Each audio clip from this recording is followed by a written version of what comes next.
That's pretty much the easiest way to get a hold of me. If you send me a message, I will get to you. It may take me a day, but I will get back to you. He will. And it's funny because he had to track me down a couple of times to get it to respond to him.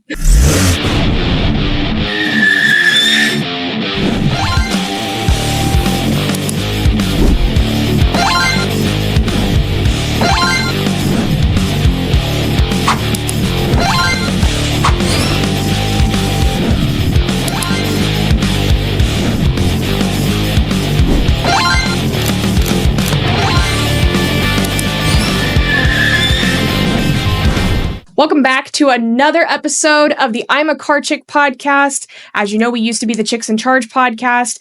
I have, as my second recording under the new branding, a very awesome guest for you guys. This is a dear friend of mine. I actually had the chance to be on his podcast recently, and we've been talking a lot. He is writing a new book that's going to be revolutionary for the automotive industry. So I cannot wait to introduce you to my friend, Glenn Pasch, who is the CEO and founder of PCG Digital. Hello. How are you?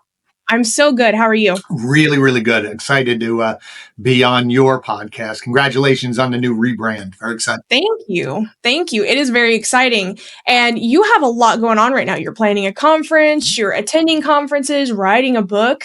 Yes. Third book at that. So before we dive into all the details I want to talk about, introduce yourself to our guests in case by chance they don't know who you are. Okay. So I'm Glenn Pasch. I am the CEO of PCG Digital. We're a full service digital marketing firm, and we primarily focus on tier 3 automotive dealers. And then we have another division, the Pasch Group, which is our consulting arm and also our event arm. So we do a lot of consulting for large dealer groups, manufacturers, vendors, just maneuvering around and trying to help dealers become more successful, help the technology platforms understand how to talk to dealers. And then the events are always fun because we bring together great minds like yourself. You've been to ours, and really be in an event where we're talking about forward thinking, not just rehashing all the same things that happen at all the conferences. Yep. I agree. The forward thinking, I think that there's some conferences that plan out so far in advance that by the time the conference actually happens, a lot of that's old news, especially with how fast our industry changes. Absolutely. Absolutely. So we usually come up with a theme of what we're trying to focus on. We have 2 conferences, the marketing one that's happening in April. We really try to focus on data and marketing and strategies around that, some sales process, but really focusing on that in terms of how to leverage data and market and connect it. And then in the fall, the Modern Retailing Conference focuses a little more broadly. Then we're going to start getting into, inventory management and pricing and website design and more diving into the sales process as well. So and you have to stay current and flexible because, as you said, everything's continually changing. And if you're just getting up there and repeating the same presentation that you've done for the last 5 years, it's going to be antiquated.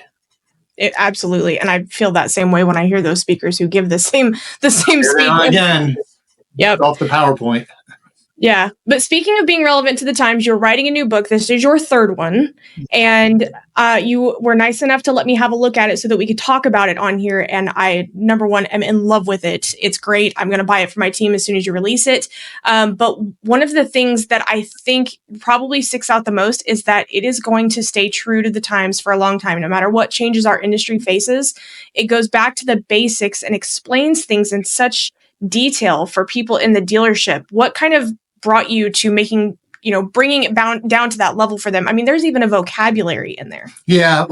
Well, I always find that even when I'm on podcasts or when I'm hosting podcasts, sometimes if you have a guest on in automotive and you end up talking about things in shorthand, and sometimes the broader audience is missing some things. They're stuck trying to figure out what is a CRM, what is a VDP, and you're so slowing that down. And I thought for some people who are in the industry, there are certain words that even later on, as you spell them out, just to get them to feel, okay, before I get in here, let me learn this. But yeah, I co-authored 2 books previously, and I've been working for the last couple of years on this. The agency has been doing really well. Denise, Galiatsatos, who now is the president and COO. She does a phenomenal job of the day to day. So I don't need to be in the day to day, but I felt that our clients, I could help them because we could drive all the traffic, but they were still saying, I'm not selling, I'm missing something. And so what I've learned in the past from writing the previous book, Selling Cars in the Digital Age, of how to work CRM processes, things like that. And as I started working, I started seeing a disconnect. And I thought, well, here's some strategies that just made sense to me. I started putting them in place. They were working. And then a few people said to me, well, why aren't you writing this down? And so at first I thought, well, maybe I'll just refresh the old book. And then I started thinking, no, I should do it. And my brother, Brian, who's my partner, he was a big advocate. He said, no, you need to write it yourself, just you, get it done, your viewpoint. And so here it is. I'm excited. Yeah, I am too. And we were talking a little bit before we started recording. I haven't even had a chance to finish it yet. I got so caught up in the you have 3 big sections. I got caught up in the second section, which is all about the follow-up processes and being effective with that follow-up, and took so many good notes from all of that I know so many others. I mean, and I've been doing this. We talked on your podcast. I've been doing this for over 10 years. And the fact that I was able to take notes from that and, get a refresher on some things that, we just tend to not think about. But one of the biggest things that was in there that I really, really liked was the conversation about AI. And a lot of people are afraid of it. A lot of people are overdoing it. And it kind of discusses that and how it's a co-pilot, was your words. And we need to be using the proper automation and integration tools of it. And I want to know, where do you see dealerships most effectively using AI? Well, I think the ones that are most effective, and this beyond even AI, but the technology, whatever you're using, I think where successful dealers, why they're successful, is they have a good sense of what their customer experience is trying to be, what they're trying to do for their customers. And then as they move backwards from that, right, I want my customers to feel this. In order to do that, my team has to do this. And in order to do that, I have to hire those people, train that people. And then I'm looking for technology that fits that. So I was just asked, I had an interview earlier today, and someone asked me, well, between these 2 AI products, which one do you think is best?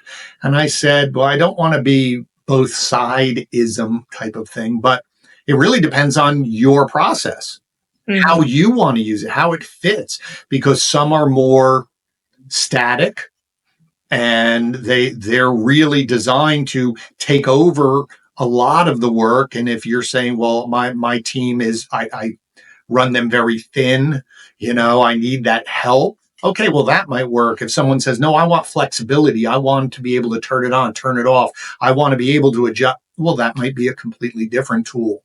And so in the book, I touch on it. I said, I'm not going to go in the weeds of each one of these because it'll evolve, but I do think that it has a benefit.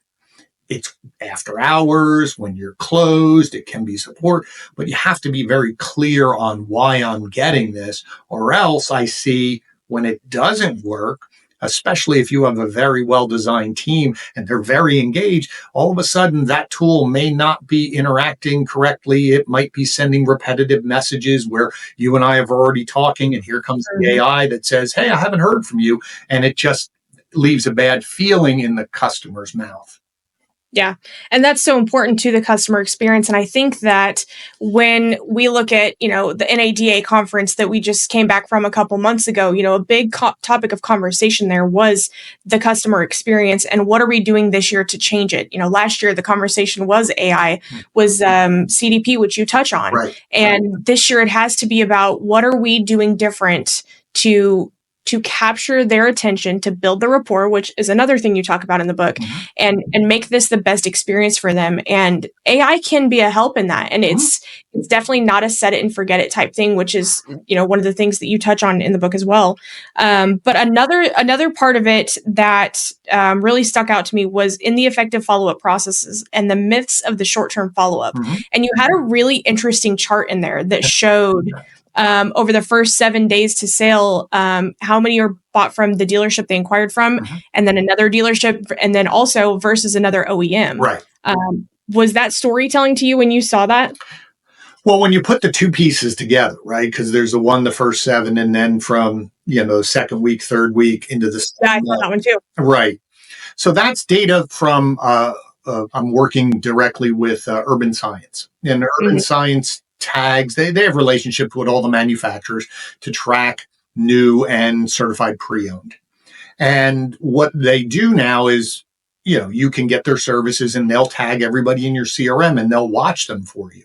And so this way, if they bought from you, but if they go down the block and they buy from the same OEM or they buy from a different OEM, you're going to get an alert that said Shasta bought.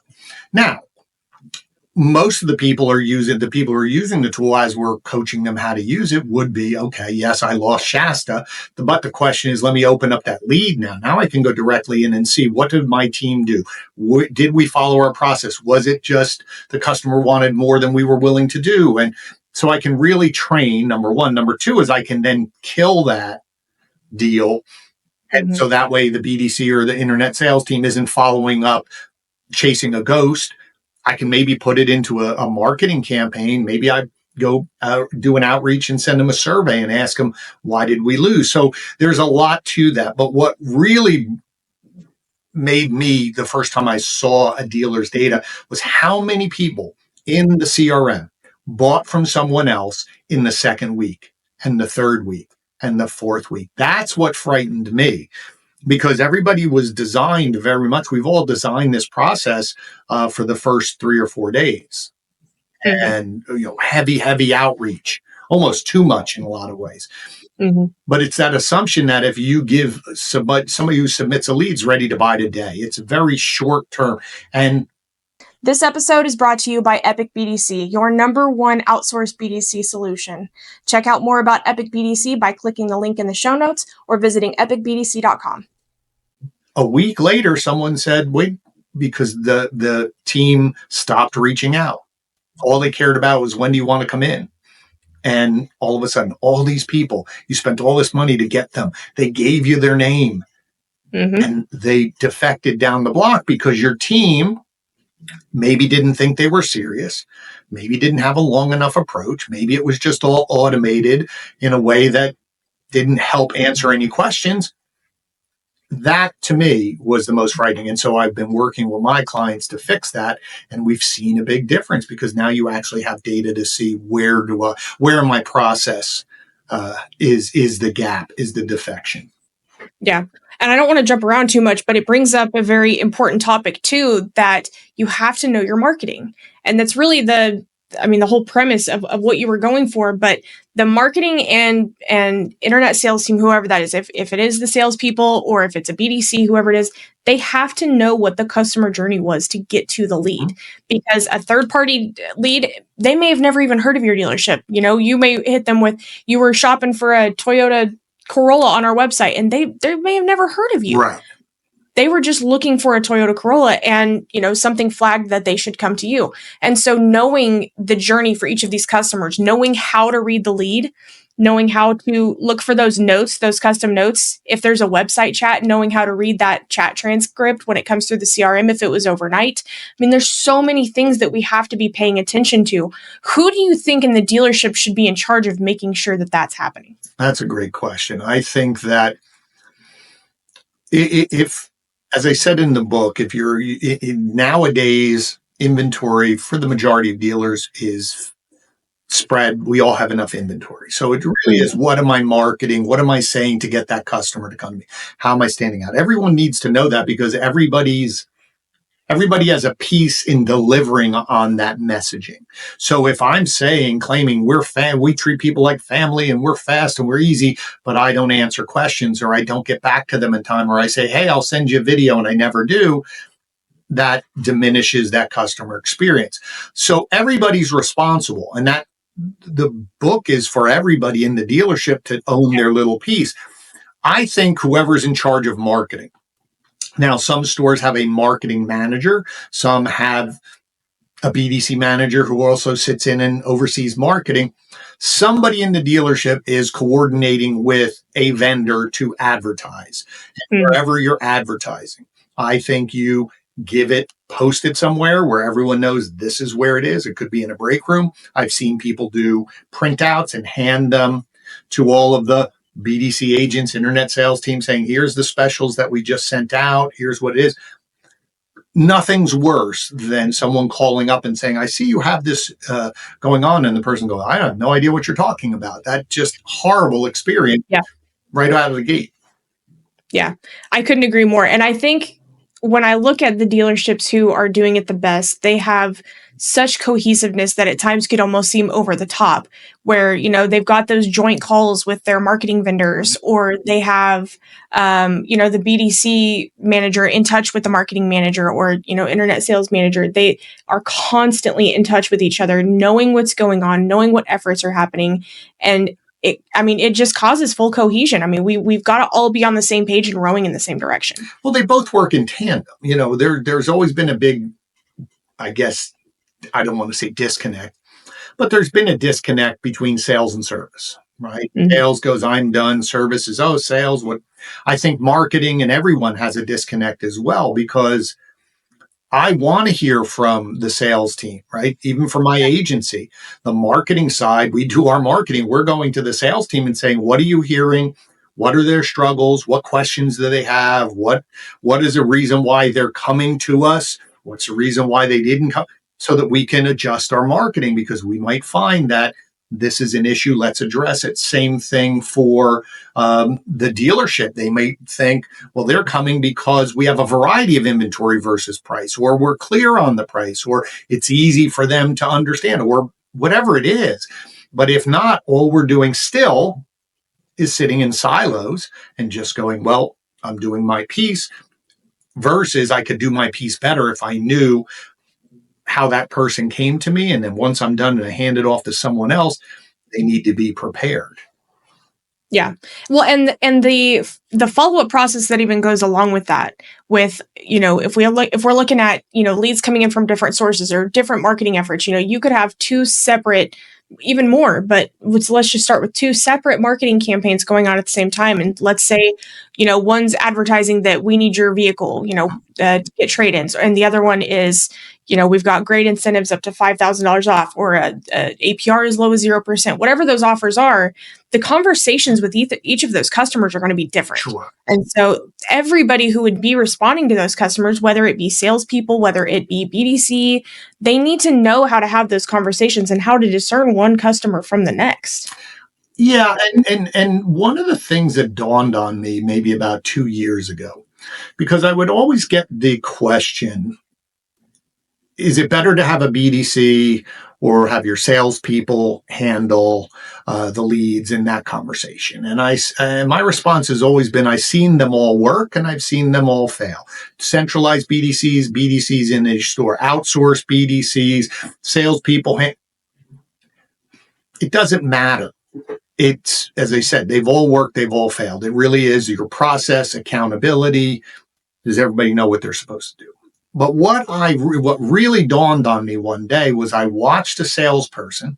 I was there working with the internet team, but I watched a salesperson greet a customer on the lot, and I listened. And that person was very gracious, was very calm, just was very comfortable asking questions. What brings you here? Sales or service? Oh, you're looking for this. What about this? Is this for you? What's your timeline? Are you trading something? Blah, blah, blah, blah, blah. Literally to narrow down that inventory to say, well, let's start here. Mm-hmm. Great. But then I go back into the internet department and I saw it like light bulb. If somebody sent that internet lead in on that vehicle, this store at that time asked one question. Yeah, that car's available. When do you want to come in? And the second response was, hey, I haven't heard of you. I'm available. When do you want to come in? And everything was just about getting them in the door. There was no conversation. There was no questions. And then it hit me. I said, that's the problem. And especially now that we've gone through COVID, where a lot of places in the country had to do everything online or over the phone, mm-hmm. DocuSign or digital retailing because you were locked down. And then there was the inventory. But now we come back. But the customers who bought during that time are back in the market. And that was easy. And they're going, why do I have to come in to get this? Before you gave it to me, why do I have to come in now? Why can't you give me a price? Why can't you tell me my trade? And again, it just was like, wow, we need to take everything that the salesperson does to someone in person, asking those questions, and sprinkle it into our online outreach to do one thing. Because I asked the salespeople, why did you ask all those questions?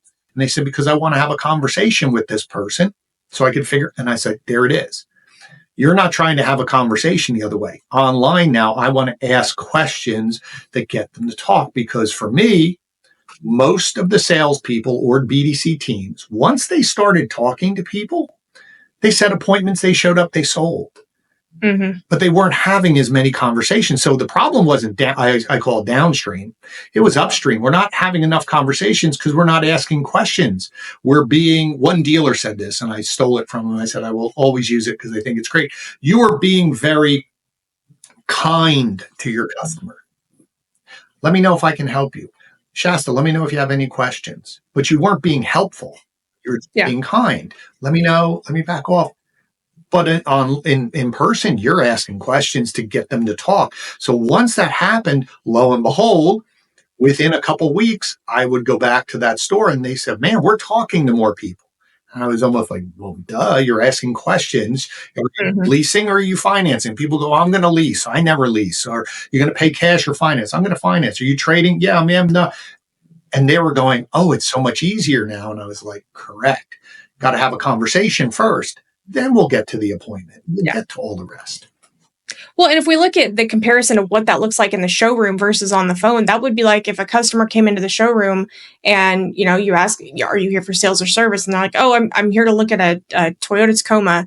Okay, great. You want to go sign papers right now? That's the equivalent of when a lead comes in and whoever's on the phone, whether that's BDC or whoever, says, great, when do you want to come in and test drive it? Like, we're just going straight for the kill. And you wouldn't do that on the lot.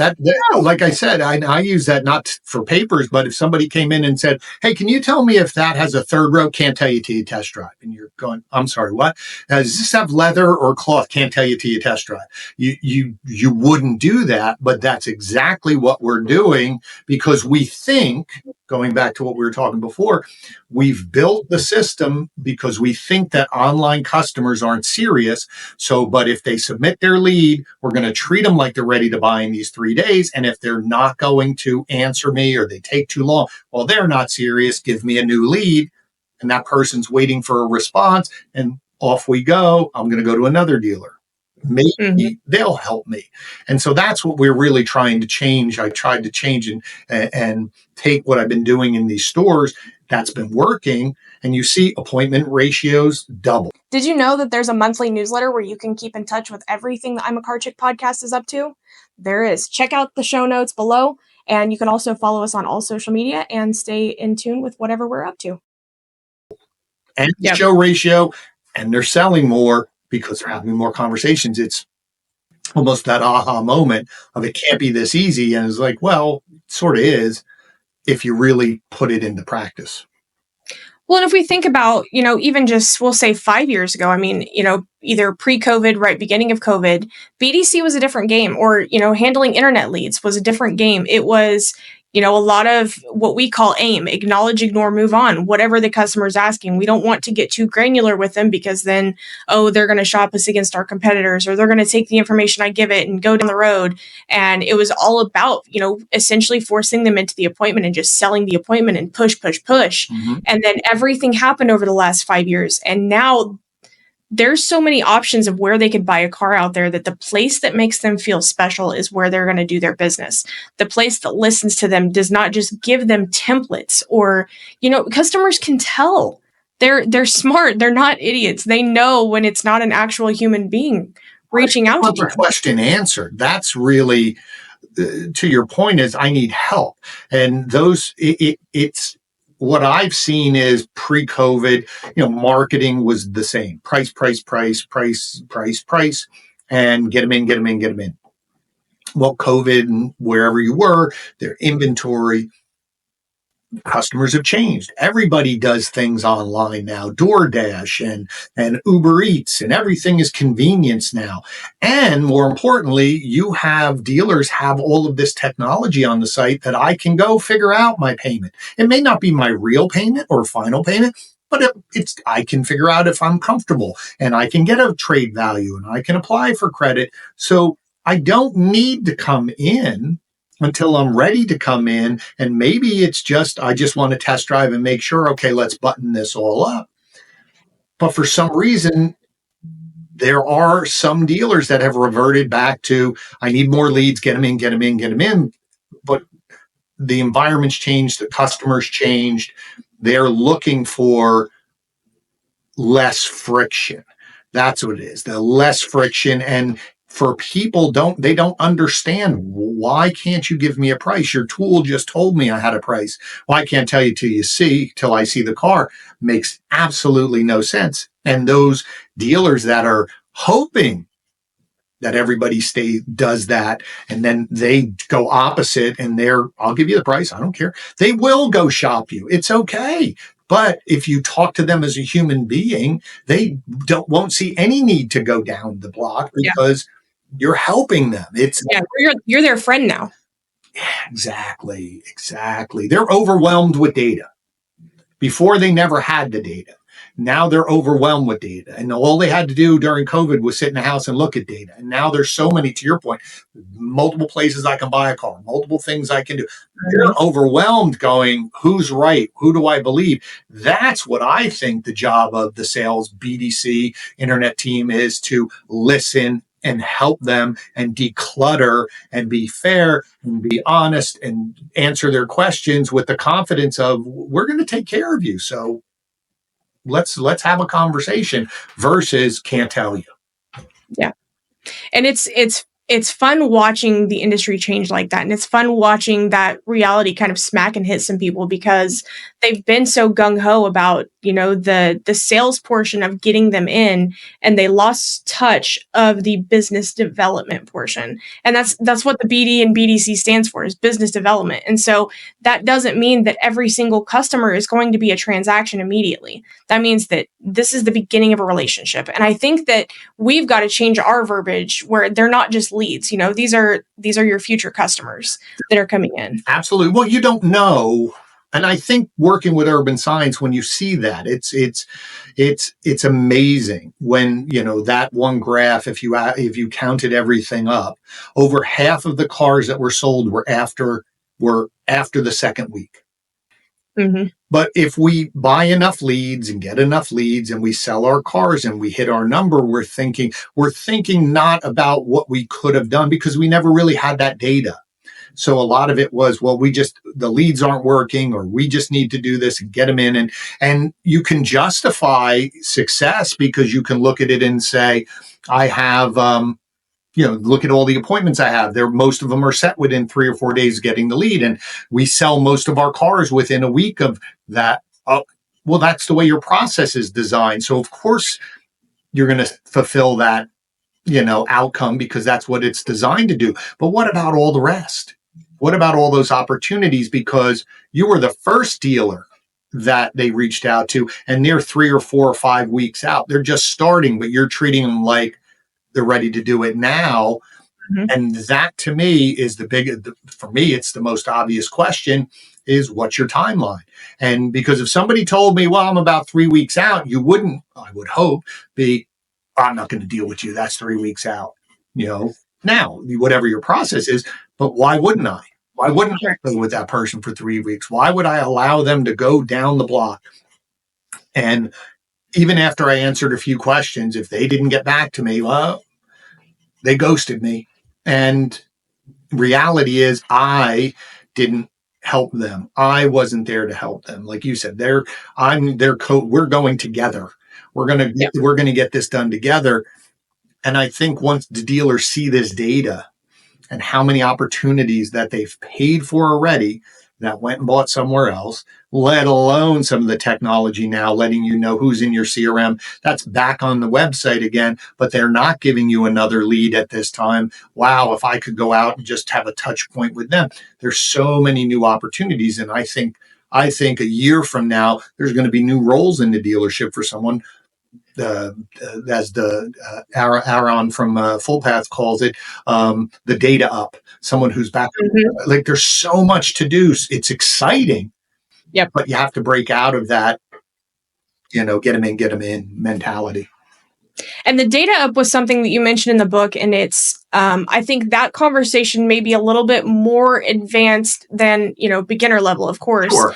and how to capture those and how to generate them, even because a lot of times you have to have a process set in place for how am I retargeting these people, how am I monitoring, capturing them, and you mentioned it perfectly that we can't seem big brotherish, and a lot of times that's a very real threat because, we reach out to them, right after they're on the website and they didn't submit a form. And how do you know I was looking? How do you know? Well, and that's where the technology has evolved. There's been identity resolution or we're going to follow someone around and people would say, well, I know who's there. And I always felt that was a little creepy, a little too much. But what this conversation, and it is a little advanced, that's a conversation for the dealer principal and the general manager to say the technology now around customer data platforms, getting all of your data in one place to be able to know where Glenn is and what his payment is and and it's all on one customer record versus, well, it's in this tool and it's in that tool.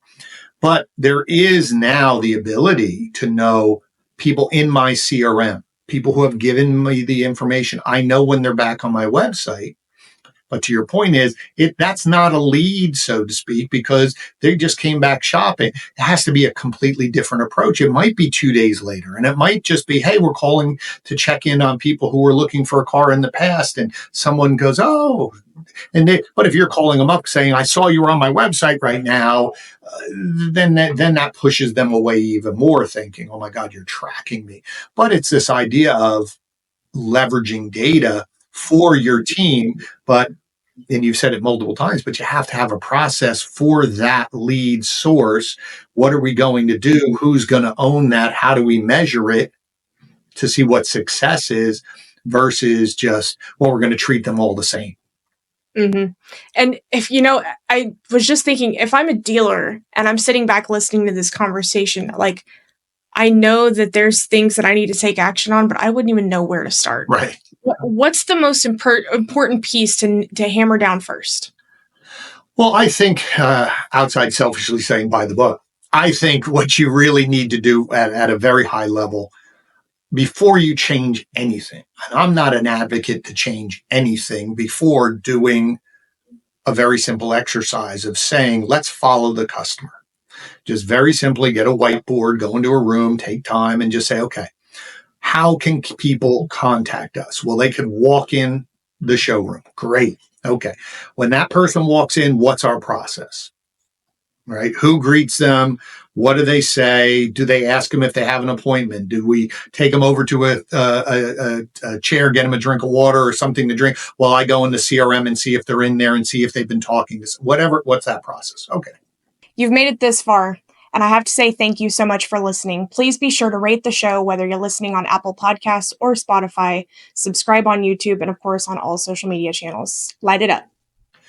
How else can they come? They can come in through the website, through a lead form, or a third party through a lead form. Okay. Who handles that? What's the outreach? What's that? They can come in through chat. What happens here? They can call us up. What happens here? And go there first to just say, do we have a written process? Is it written down? Mm-hmm. Who's handling this? How are they doing on this? Because I shouldn't change anything until I'm 100% comfortable that we are doing what we're currently have in place 100%. So that I then can, or pretty close to it, so then I can say, oh, this isn't an execution problem. This is a process problem. Oh, yeah. We have to update the process. Now, it could be it's an execution process. Well, then who's in charge of that team? Who's holding them accountable?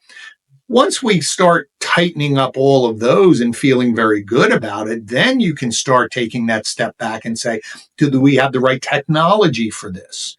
Is there any other things out there? Because I could go to a conference and hear something great, or I go to a 20 group and, those 20 other dealers and someone who's saying, well, I got these great results.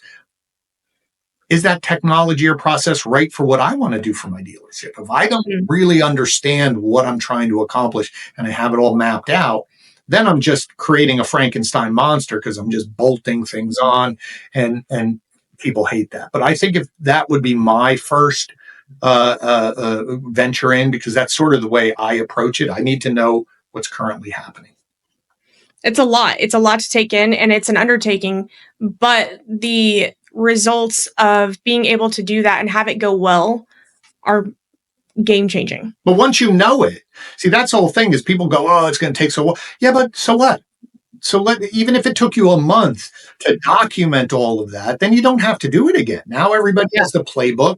Now we work to build the playbook. Now we work to execute on the playbook. But everybody's, as you said earlier, singing off the same song sheet. We're not having 10 BDRs all doing their own version of something. I can't run a team that way. So that investment in time, and again, it doesn't mean dealer, principal, general manager, you have to do it. You could delegate and say, okay, I need someone to go walk through the phone process, someone work on chat, somebody work on this, and we'll meet in a week and we'll say, okay, this is what I have. Or we say, we don't have anything written out. Okay, well, then that's the next. But that investment of time just will make everyone better, because successful companies, right? Sports teams, successful companies, they all have process handbooks. They all have way. I use McDonald's in the book, but I remember traveling with my son. We're going to visit friends in New Jersey. You pull off onto the, service areas and you go get something to eat and fill up with gas and whatever. And I went in, and while he was online for Dunkin' Donuts to get some sandwich, I'm sitting there and I see on a table, one of his tables, the manual. And of course, I'm just nosy. So I opened it up and I started looking. They had a process for everything. Mm-hmm. Someone came over and said, oh, I left that there. So I started asking them and I said, walk me through this. And they said, oh, everything is documented. How long to clean, how long to do this? Because they said, we want to be able to hire a 17-year-old or a 60-year-old. Both can be successful. But they said, I'm also, and I looked at a checklist in the back. I said, what's that? He goes, oh, my area rep comes in once a month and they audit me. And if I don't have a perfect checklist, or maybe miss one, if I have that 2 or 3 times of bad result, I'm out of my job. Sheesh. So it's that accountability of inspection to that. But more importantly, they have everything processed out. But a lot of times in dealerships, they don't, or it's antiquated, or it's a new manager comes in and does it their way, and everyone's sort of confused. But I think the most successful ones have sat there and invested the time to say, what is our playbook? Because then when a new rep comes in, they go, here's your playbook. Here's your playbook. This is what you need to do. And person goes, great. And they do that. That's why new hires a lot of times are really successful in the beginning, because they don't have any bad habits. They just do what you told them to do. And you're like, well, how come they're doing it? We're like, well, wouldn't that make everybody should do that? Right? Yeah.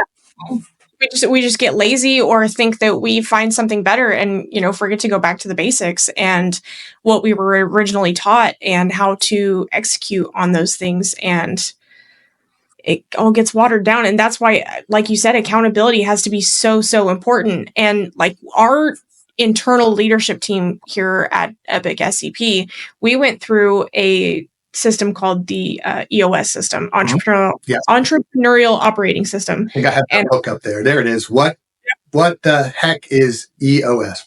Right. Yep. It was a game changing, doesn't even cover. I mean, it was the thing that made or broke us. Like we started that in 2019, I believe. Weekly meetings, quarterly offsites, annual offsites, and having that ability to communicate the way that we do, and seeing dealerships where it's not happening. And it's like, you guys are right there. You're right there. You just need to have the ability to have that communication amongst each other. We call it honest, open, transparent communication. I got to be able to say anything to you and it not either backlash on me, or that I'm only here to hold you accountable and help you reach your goals. And that's, I think, what a lot of dealerships are missing. And it's because we're uncomfortable having that communication with each other. Well, yes. And I wholeheartedly agree. Someone recommended that book and I was reading it and I was like, yep. Because I think the same way. But I think on top of that is the automotive, because it's sales driven organizations have a tendency to be personality driven. And so what happens is you have a lot of really amazing personalities.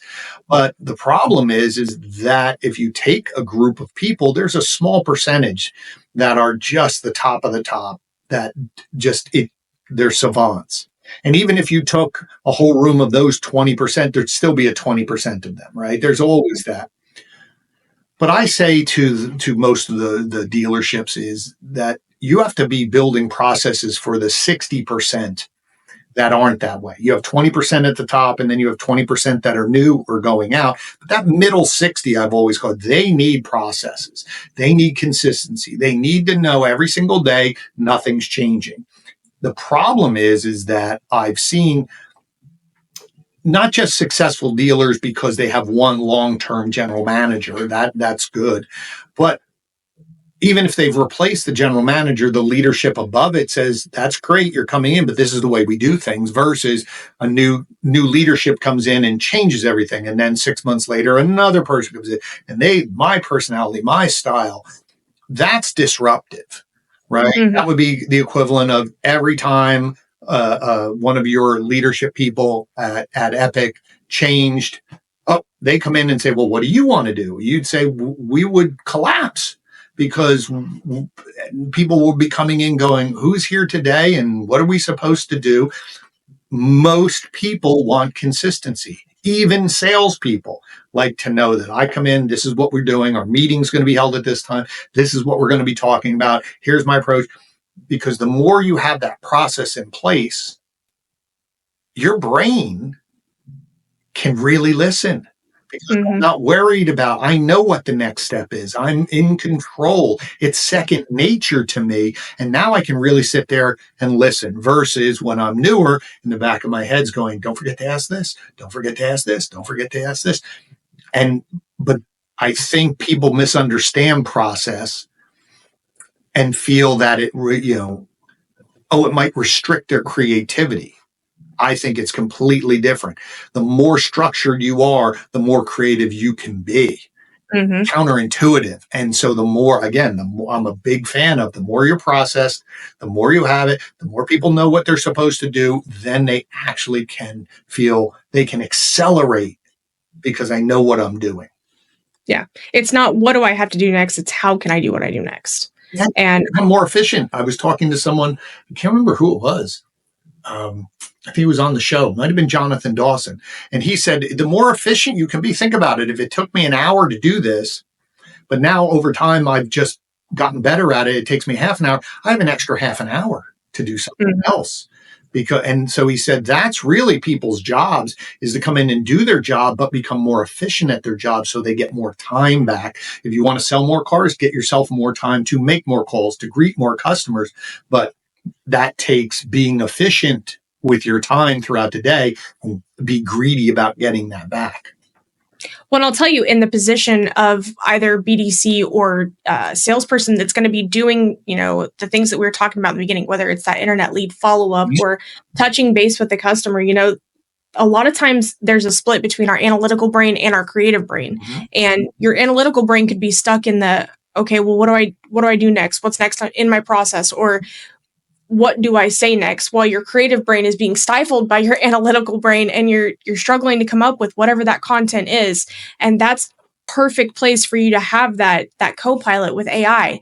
And, give your AI personality. If you use ChatGPT or if you have an integration in the CRM, give them the information about your customer and fill them in on, where you are so far. We made it to the discussion of X, Y, and Z, and I'm just not sure what to say next. Right. And let that open up your creative juices and give you some ideas that can be like, oh, that's really awesome. Right. And it doesn't have to be that you're in your creative brain all day long. You just have the tools to know how to access it when you need it. This episode is brought to you by SCP Agency, your one-stop shop for organic social media.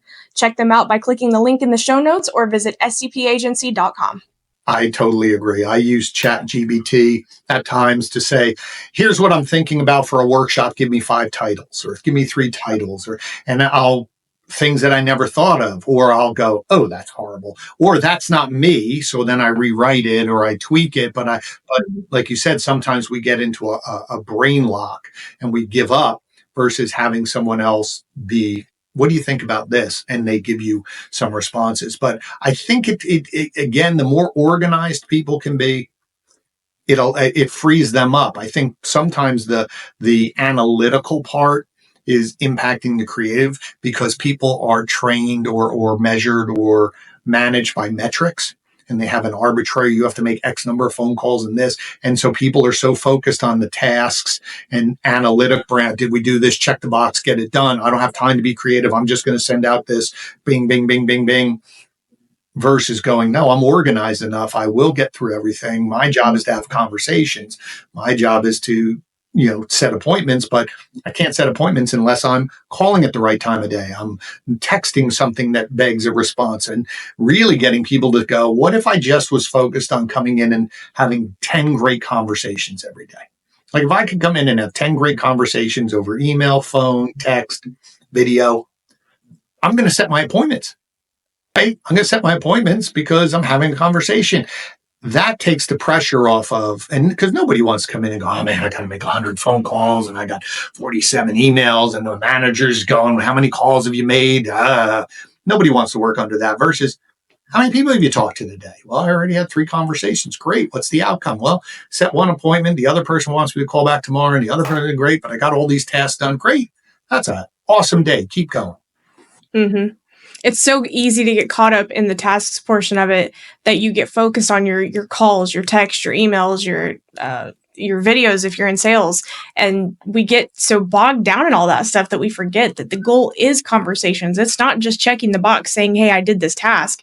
It's, what can I say to this person that's going to generate a response? Or what can I say to them that's going to be different than maybe the other 2 dealerships they're talking to? And I mean, for me, it's a challenge and I love that stuff. Like that's where I thrive is how can I come up with something different, whether that's a different voicemail or a different text message that they're not receiving, or how can I make my email subject line so enticing that they want to open it and not just open it, but reply. Right. You have some CRMs that now have emojis and things like that, where it makes them laugh. And really, that's really the key. But to your point is, allowing yourself that time. And I created little bracelets, like they used to have the ones, what would Jesus do or whatever. I was like, what would you do on the lot? And I had them. And that was a very simple way for people to say, well, if someone asked you that question on the lot, what would you say? They always would go, well, this is what I would say. I was like, well, then that's what you leave as your voicemail. That's what you sent. I can't do that. Why? Well, we have to. And I said, well, why would you ask that question here? They said, well, they asked me that, so I'm going to ask this. And so we keep the conversation going. All of a sudden they went, oh, I was like, yeah, just keep it very simple. You want to have a conversation. Ask a question. The difference between saying to somebody, let me know if you have any questions versus which one works best for you. Yep. Subtle, but someone's going to say, well, I'd rather do this. And you're going, great. Okay, I got you. And once you start saying that, it's like you said, it's the game. I challenge the teams to say the game is conversation. Now it becomes fun. I'm going to get you, Shasta, to talk to me. I'm going to figure out a way to get you to respond to me and talk to me. It becomes fun and a game. But if your structure and if you really look at all of your communications, going back to that, the manager, and what are you saying? And does it beg a response, or is it just putting everything on the customer? Hey, here's a link to our inventory. Sorry, the car is sold. Here's a link. Let me know if you see anything. You wouldn't do that on the lot. You wouldn't say, I go wander around. If you find anything, come find me. You'd be fired.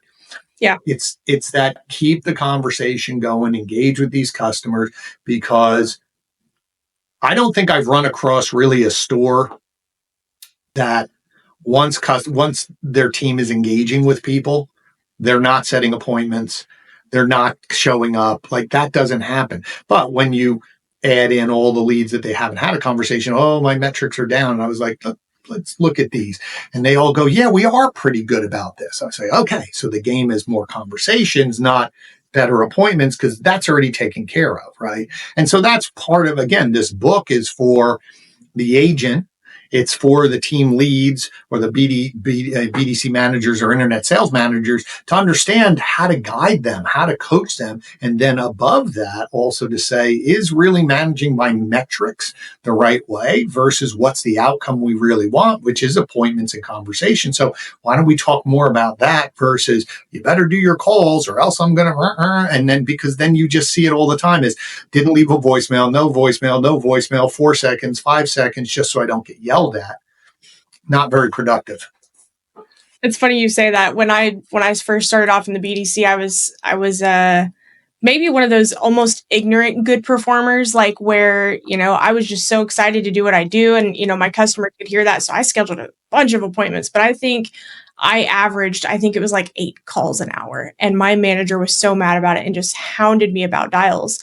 And I did that. I had a list of, disconnected numbers that I'd come across in the day, and I would dial through that because he wasn't focused on, my good show rate, my good sold rate, anything like that. He was more interested in me getting more calls, but the calls I were having were really high quality. Mm-hmm. And it's funny because I take that into how I lead my team now. And, we give them separate sets of metrics, and all of it comes down to the quality of the conversation. Right. And, the showroom visits that you're generating and the activities you're generating by the efforts you're putting out. And I don't want somebody just hammering the phone and hanging up. That's a waste of a call.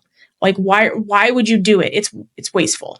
And so making sure that every effort we're doing is generated towards creating a conversation, like you said, it has to be that 100%. Absolutely. Totally agree with you. And I just have to say, for the record, I was 19 when I did those stupid things, and I've very much learned my lesson since then. we all learn, but again, that to me is just lack of leadership training that the only thing we're defaulting to is managing metrics, because whatever metrics you manage, you're going to get. Mm-hmm. So the question really is, are the metrics that you're measuring or rewarding driving really the results that you want? Yeah.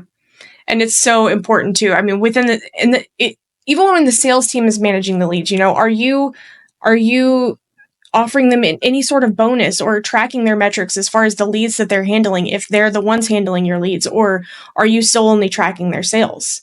Because a lot of that matters too. One salesperson could have a 10% show rate and the other one could have an 80% show rate. Sure. What's the difference between what person A and person B are doing? And the question really is who's monitoring that? Because a lot of times in that setup, they may or may not have an internet sales manager. They might have a desk manager, and the desk manager may or may not be equipped to really do that deep dive inspection. So the only thing they're doing is managing the metrics to say, well, as long as they're selling, then we're okay. And that's fine to a point, but taking it up one level, I'm sure the dealer principal is looking at it saying, at what cost to sell these? I have to buy 10 times the amount of leads to sell those, whatever number of cars, because we're not being efficient. We're selling those cars and that's fine, but what are we missing? And I think that's a really relevant conversation. And I think, as we mentioned in this conversation, there's a lot of data out there now to be able to look at it. Because most of the time when I sit with a dealer who gets the urban science data for the first time, I warn them. I say, please, no sharp objects, don't throw anything. Because when you see how many opportunities, how many people who were in your database who bought somewhere else over the last 90 days, it's a gut punch. Oh, yeah. An absolute gut punch. And you think, what are we doing? But it's all, again, where you've been focused. If you've been focused on that first short term and you're selling and you're happy, you're hitting your number, that's okay. But now there's data for you to look at it and say, well, what could we do without spending any more money on marketing? What else could we adjust in our process to be able to get a few of these people back? Don't let them go down the street. What if we could get another 30 or 40 cars sold in a month? Like, what does that do to your bottom line at the end of the year? And it's right there now for you to lean in and help your team with data, be able to coach people to say, here's why that person bought somewhere else. We didn't do what we were supposed to, or we did everything. You did absolutely everything. That person just was unrealistic about their trade, or they wanted this dollar amount, and the desk manager say no. Now, general manager can coach the desk manager to say, should we have done that or not? Different conversation. But now data is used for coaching, not hammering people, and being able to say, we as an organization now have the ability with a better process, looking at data differently, looking at how we're engaging differently, how we're interacting with our customers differently. Like, we're set up now because it's just going to get more, there's going to be more data, more things to look at. And I'm hoping that this book just opens up everyone's eyes to say, wow, there's more than I thought. And it's not spend more on marketing. I run an agency, and not once am I saying, go spend more with your agency, right? This is more about, what do we have already? What can we do more with what we currently have?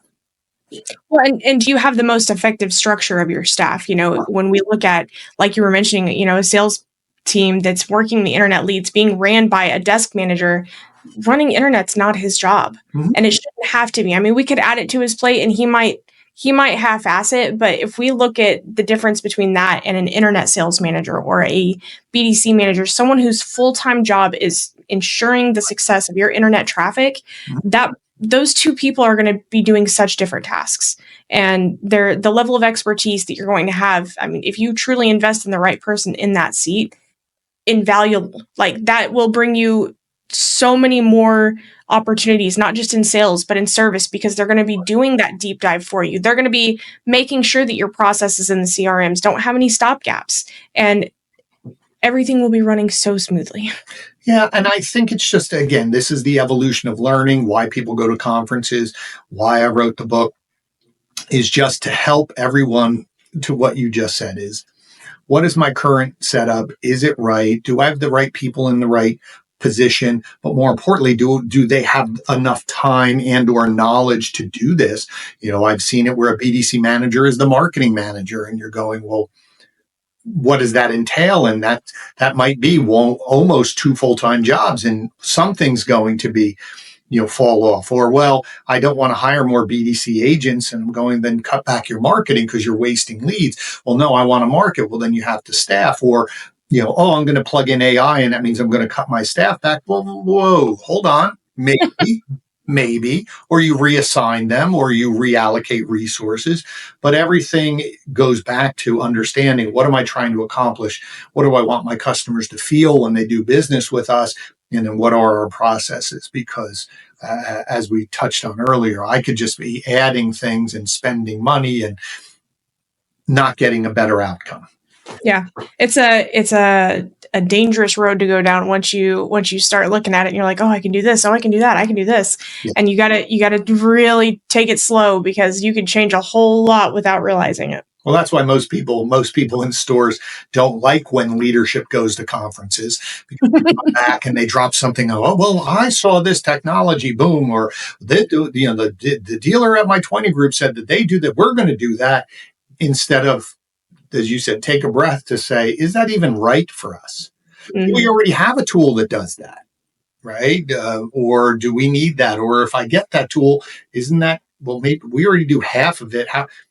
But it's pausing and saying, what do we need to do? But if I don't have it all mapped out, if I don't know, then every new shiny object comes in, and then your staff is going, well, in 30 days, we don't have to worry about this, because they'll go on to something else and go on to something else. And that's not everybody, but I've seen it enough where, and I've heard it from salespeople, versus the very successful dealerships where people over the last few years are really moving after COVID. They're really saying, we have to button up our processes, because even they feel people are trying to figure out which way to go. And they're really doubling down on, man, if we could just continue to take care of our customers, we're going to win. Couldn't even said better myself. Guys, you need to make sure that you get his book. Hopefully by the time this airs, it will be available. Where's the best place to buy it? Are you going to have it on your website? Yeah, it'll be on the Pasch Group website. It'll also be on Amazon. We'll put it out there as well. And it'll be all over. We'll be pushing it out there. And once, I'm hoping that the second week of April, it will be out. So depending when this is launched, you may see it. And I'm excited. And thank you again. Really appreciate the fact that you took time to read it, and the fact that you took some notes and you were like, about it. That made me very, very pleased that I'm on the right track. Yeah, guys, you need to, whoever you are in the dealership, you need to read this book, because even if you don't need it, you'll find someone who does. I'll tell you, I'm going to use it for my team. I got nuggets out of it. And like I told you guys, I've been doing this 10, 11 years. There's something for everybody in this book. So make sure you get it. The title will be The Road to Sold by Glenn Pasch. And I'll make sure that we get the link to how you can buy it in the show notes here. Glenn, I want to finish off with you have a conference coming up, DMSC, in April. We should definitely have this episode out before then. Why would somebody need to attend DMSC? Great. So it's called the Digital Marketing Strategies Conference, and we've been doing it now for about, good Lord, is it almost 15 years? And the reason why I think people should go is there's two reasons. One is, one you mentioned when you were on my show, is the fact that you network with people. And sometimes if you're a marketing manager, a BDC manager, even a general manager at times, you sometimes feel very alone as people in your dealership. They don't know what I do. But now you start meeting other people that you can lean on and reach out to when hey, what are you doing here? Or, hey, I'm seeing this. And that's a good support system, as well as the fact that we've designed the conference that it's not so huge. There'll be probably 300 people there, 350.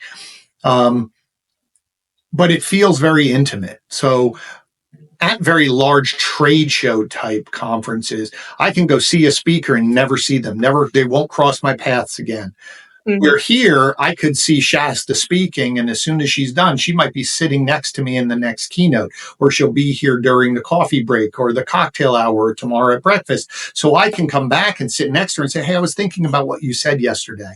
And it's designed more to be like a 3-day conversation, and you're meeting very successful dealers. You're meeting people that are going to challenge you, people that are doing some very similar things. And I think the themes that we're always trying to push that edge of, we were talking about customer data platforms before anybody did. We were talking about taking forms off of your websites, conversational commerce way before. And we try to challenge and peek around the corner and say, this is what's coming down the road. And we have some of the largest groups, to single point stores, to manufacturers. They think the content is just really excellent. And that's one of the things we really strive to do. Yeah, I've always heard amazing things about it. People come back, jived up, ready to take action. And that's what we need from these conferences, not just, signing more vendors, but, actually putting things into action and making everything more effective. Other than your book launch, what are you most excited for in 2025? I think that I'm excited for, our agency under the current leadership is just growing, and we're seeing a pivot where people are really wanting to have a smaller agency where it's more customized. And I just think that the conversation around data, around how to leverage it, I'm just excited that I'm seeing dealer groups where they're starting to figure out how to make all this technology connect. I'm really excited about the vendor community. When we just had our conference in the fall, the Modern Retailing Conference, you saw people going, oh, I have to go work with them. I have to connect with them, versus everyone fighting and going, well, I can't talk. They're my competition. Everybody was starting to say, if we're going to survive, we as technology providers have to work together, or else we're going to be on the outside. So I think that's exciting, where everyone's seeing that future of serving a dealer in a unified manner. Yeah. And it's funny you say that, because I feel the same way, especially about the by appointment only event that we're going to. And it's, multiple outsourced BDC companies taking part in that.